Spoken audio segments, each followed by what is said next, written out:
Greetings and salutations. Thank you for lending an ear to the voice of the times this Sunday, December 12, 2021. For today's editorial, mobile phones and gadgets should be telco agnostic. The government should prohibit telecommunications companies or telcos from offering mobile phones and other gadgets that are locked to their networks. This not only favors consumers, but also compels telcos to improve the quality of their services despite the lack of competitive pressures in a duopolistic market. Regulation seems headed toward that direction, but has not gone far enough yet. In 2019, the National Telecommunications Commission, or NTC, issued guidelines for unlocking mobile phones sold by local telcos. That circular followed a memorandum order from the Department of Information and Communications Technology a year earlier. The title of that order is Mandatory Unlocking of Mobile Phones and Devices After Lock-in Period, and compliance with terms and conditions contained in subscription agreements. After the NTC circular, the public expected that unlocking devices bought as promotional offerings by telcos should become hassle-free. In fact, the circular mandates telcos to respond within 2 days to customer requests to unlock their cell phones, but unlocking phones remains cumbersome, with one telco even requiring a visit to its nearest service center. That particular requirement should be revisited now that the pandemic has popularized digital and contactless transactions. In fact, such outdated and needless procedures would matter less if authorities had prohibited telcos from locking devices in the first place.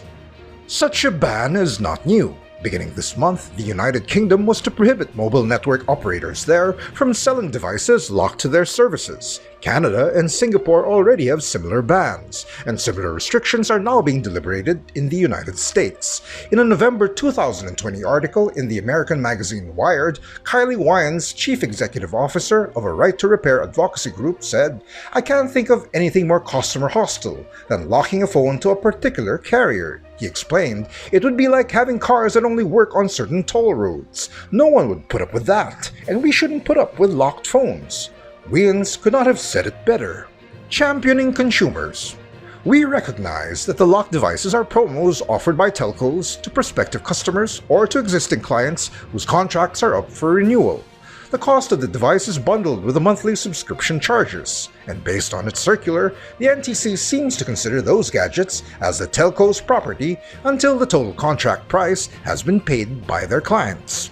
We disagree with that view, given that telcos require full payment when customers prematurely cancel their subscription contract. In other words, customers are required to pay the balance plus charges for terminating their subscriptions anyway. As such, customers should be able to do whatever they wish with the device that came with their phone plan, even giving it away.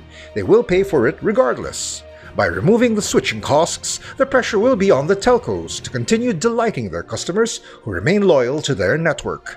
Even when the third telco player eventually starts operating, consumers in the Philippines will still have few alternatives. The financial burden on telcos seems justifiable, mainly consisting of additional expenses for improving the quality of their services. Besides, they can afford it. PLDT, along with its subsidiaries, is the 70th largest conglomerate in the country, according to the latest issue of the Manila Times 500, a ranking of the country's top corporations. Its competitor, Globe Telecom, and its subsidiaries is not far behind at top 20. Both rake in billions in annual income, with most Filipinos relying on mobile phones and on other gadgets to a lesser extent to connect online. For Filipinos, cell phones are essential for personal and even commercial purposes. Granted, it would be better to have competition encouraging market players to improve the quality of their goods and services, but as mentioned earlier, the duopoly will improve only slightly to a three-player oligopoly. The domestic telco market is far from ideal, and rules are skewed in favor of billionaires and their giant corporations, perhaps because of regulatory capture. Given this scenario, government regulators along with policymakers should step forward as the champions of consumers. And that's the editorial for Sunday, December 12, 2021. For more news and information, get a copy of the Manila Times on print, subscribe to our digital edition, or log on to www.manilatimes.net. Follow us on Twitter, Facebook, and Instagram, and listen to the Voice of the Times.